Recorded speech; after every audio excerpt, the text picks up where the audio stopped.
There's a man in this story who seemed to have it all: career momentum, a house that turned heads, friends who toasted him at every milestone, and a family that believed in him. Until, in a single year, the world rearranged itself around loss. His business failed, health issues surfaced, a marriage frayed, and people he thought were steady vanished from his life. One morning, he caught his reflection and didn't recognize the person looking back. And that quiet, brutal moment is where many of us meet our breaking point. He wandered without direction and noticed, in a crack in the sidewalk, a small plant forcing itself up through gray concrete toward the last of the afternoon light. That stubborn green became his lesson. Strength often grows in poor soil, without applause, and resilience is revealed more by what survives than by what never broke.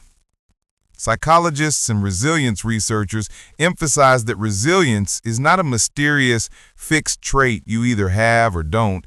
It's a set of capabilities and relationships you build over time. And supportive people plus practice skills help turn toxic stress into tolerable stress. The idea that people can experience meaningful personal growth after tragedy, what researchers call post-traumatic growth, has been documented across studies. Survivors sometimes report deeper appreciation for life, closer relationships, and a reoriented sense of purpose. This doesn't romanticize pain or pretend hardship is a shortcut to wisdom.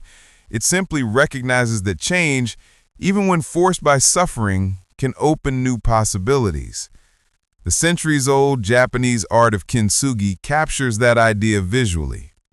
Broken pottery is mended with lacquer and gold, so the repaired object celebrates its fractures instead of hiding them, an aesthetic that has been used as a powerful metaphor for human repair. When life strips away status or security, your identity may feel shredded. Don't rush the patchwork. Lean into curiosity about what the loss reveals. Ask small, practical questions. What small routine can I recover today? Who can I tell the truth to about how I'm doing? Which belief about myself is no longer serving me?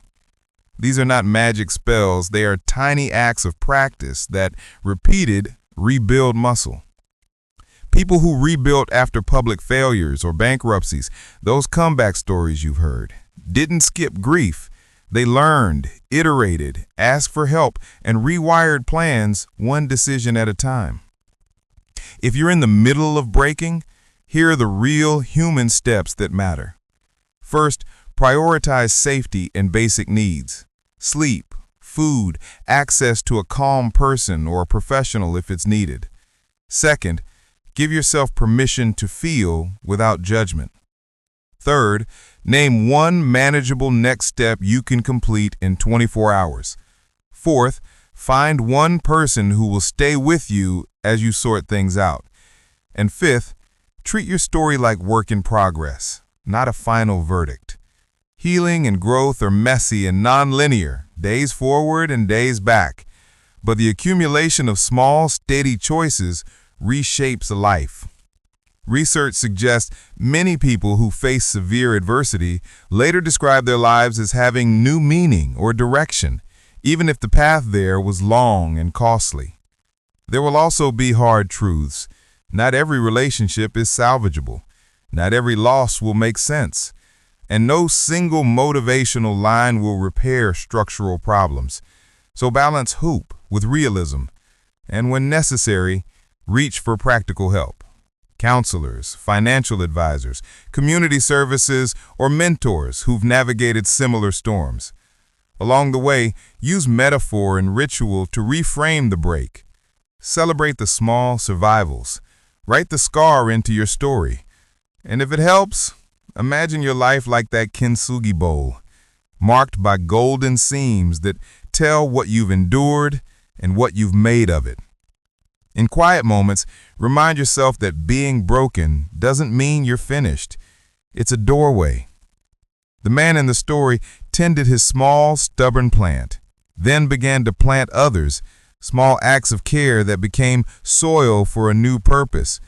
And over months and years, the pieces of his life started to look different, not because the past was erased, but because it had been folded into a sturdier, more honest shape. If you find yourself at that bathroom mirror whispering that you don't know who you are anymore, hear this. You're in a chapter where identity is being remade, and that remaking can yield a life held together with intention, compassion, and a strange kind of beauty. And when the light finally reaches the seams, you'll see not just what was broken, but how those breaks helped shape the person you're becoming. And that's something worth remembering when you next doubt whether you can keep going.